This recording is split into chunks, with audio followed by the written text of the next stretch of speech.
Johnny సినిమాని గతంలో మీరు డైరెక్ట్ చేసి ఆ టైంలో కొంత ఫ్లాప్ అనే ఇబ్బందికరమైనటువంటి వాతావరణాన్ని కలిగించుకున్నారు. ఈ సినిమాలో మీరు లాస్ట్ క్లైమాక్స్ మీరే డైరెక్ట్ చేశారని చెప్పేసి చెప్తున్నారు. దానికి అప్పటికి ఇప్పటికీ ఏంటి ఎలాంటి చేంజ్ మీరు గమనించారంటే? అలాగే అంటే నేను జానీ నిన్న కూడా చెప్పాను. అంటే నాకు ఏమనిపించిందంటే, ఒక సినిమా తీసేటప్పుడు చాలా నలుగుతూ ఉండే. నేను చెప్పేది సినిమా అనేది ఒక్కటే కష్టపడేది కాదు. ప్రతి ఒక్కటి ఈవెన్ ఒక చిన్నపాటి ఉపాధి శ్రామికుడు కూడా కష్టపడతాడు, యుద్ధం చేయాలి పట్టుకోటి కోసం. సినిమా ఏంటంటే చాలామంది డబ్బులు చాలా గ్లామరస్గా కనిపిస్తుంది ఫిల్మ్ ఇండస్ట్రీ. దానికి నేను ఒక చిరంజీవి గారు లాంటి అన్నయ్య ఉండి, నేను సక్సెస్ఫుల్ అయిన యాక్టర్గా ఉండి, ఖుషి తర్వాత వరుసగా విజయాల తర్వాత కూడా ఒక జానీ అనే సినిమాని నేను డైరెక్ట్ చేసేది ఆడకపోయిన వెంటనే ఒక 5 రోజులు 10 రోజులు నెల రోజుల తర్వాత ఫస్ట్ షో పడింది. ఇది బాగలేదు అనగానే వెంటనే మొత్తం ఫైనాన్షియర్స్ డిస్ట్రిబ్యూటర్స్ అందరూ నా ఇంటి మీదకి వచ్చేసారు. మాకు డబ్బులు రావట్లేదు, ఇప్పుడు ఏం చేస్తామండి? నా క్వశ్చన్ ఏముందంటే, మీకు డబ్బులు ఇచ్చినప్పుడు నాకు ఎప్పుడు ఎక్స్ట్రా ఇవ్వలేదు కదా, ఇప్పుడు డబ్బులు పోయినప్పుడు అది ఉండదు అక్కడ. సో నేను కంప్లైంట్ చేయట్లా. అంటే నాకు ఏమనిపించిందంటే, ఫస్ట్ టైము నాకు చాలా ఒక కాలంలో చెప్పిన అన్ని బంధాలు ఆర్థిక బంధాలు నాకు అది గుర్తొచ్చింది. నేను ఆ రోజు మొత్తం నా రెమ్యునరేషన్ తీసుకోలేదు, ఇచ్చేసాను. నాకేమనిపించిందంటే, ఒంటరితనం అనిపించాను. అంటే ఇప్పుడు ఎలా ఉంది అంటే, గత ప్రభుత్వం చేసిన ఒక దుర్మార్గాలన్నీ నేను చేసేసి అందరూ నిందిస్తుంటే నేను ఎంత బాధపడాలో, సినిమా ఫ్లాప్ అయితే నన్ను బాధపడమని అందరూ అలా చెప్తా ఉన్నాను. నా ఉద్దేశం ఏంటంటే, సినిమా చేసాం, బాగలేదు, ఆడలేదు అంతే. కానీ దానికి ఏంటి ఏదో ఒక కొంపలంతా మునిగిపోయినట్టు ఇలా మొక్కలు పెట్టుకున్నారండి. అందరూ డీలా అయిపోయి, ఓకే నష్టపోతే ఎంత నష్టపోయింది చూద్దామని చెప్పి ఫైనల్ నేను ఏం చేయగలిగింది, బాబు నాకు ఇచ్చిన రెమ్యునరేషన్ ఇది, నాకు రూపాయి అవుతుంది తీసుకోండి అని చెప్పి నేను ఇంకో 15 లక్షలు అప్పు నేను తీసుకున్నాను. దాని తర్వాత ఇంకోళ్ళ దగ్గర ఆ అనుభవం నన్ను చాలా బలమైన వ్యక్తం చేసింది. ఆ ఒక్క జానీ ఫెయిల్యూర్ నాకు ఎంత హెల్ప్ చేసిందంటే, పాలిటిక్స్లో హెల్ప్ చేసింది. నేను 2019లో ఓడిపోతే మళ్ళీ నాకు అదే గుర్తొచ్చింది.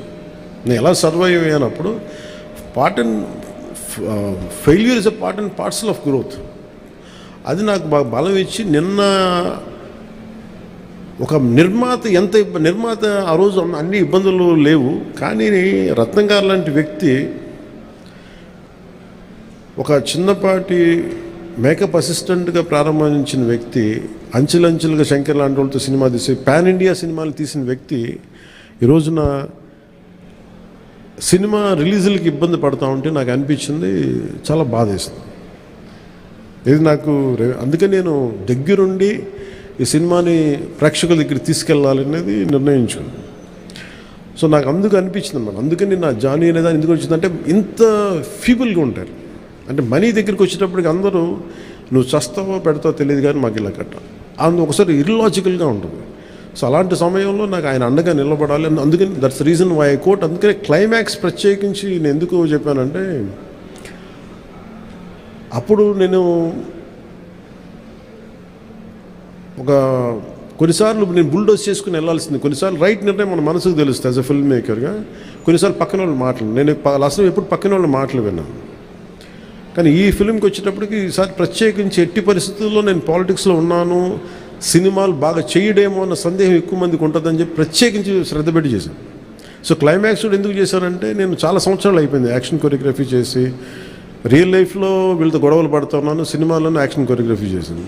సో ప్రత్యేకించి ఆ particular episode it's close to my heart.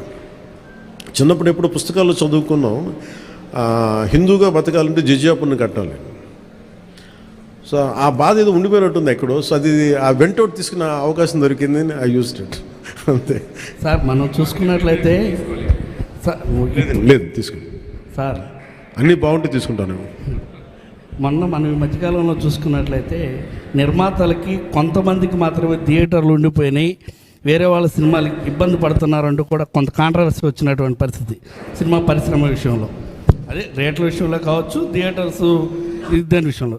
మీకు కూడా అలాంటిది అంటే థియేటర్స్ సరిగ్గా లభించకపోవడం, కొంత నిర్మాతలు ఏమన్నా ఇబ్బంది పెట్టే అవకాశం ఉంటుందా గతంలో లాగా? అది ఎప్పుడు అలా పెడతారని నేను ఎప్పుడు అనుకోను. ఎందుకంటే థియేటర్స్కి ఫీడింగ్ కావాలి, బేసిక్ సైన్స్ అది ఎవరు అలా చేస్తారు నేను అనుకోను, కానీ ఒకసారి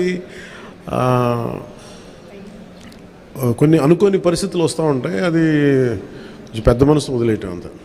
What do you think? This movie is going to be inspiring by your role? అంటే ఇన్స్పైరింగ్ ఇవన్నీ నేను చెప్పలేను, కానీ I feel it is a wholesome entertainer.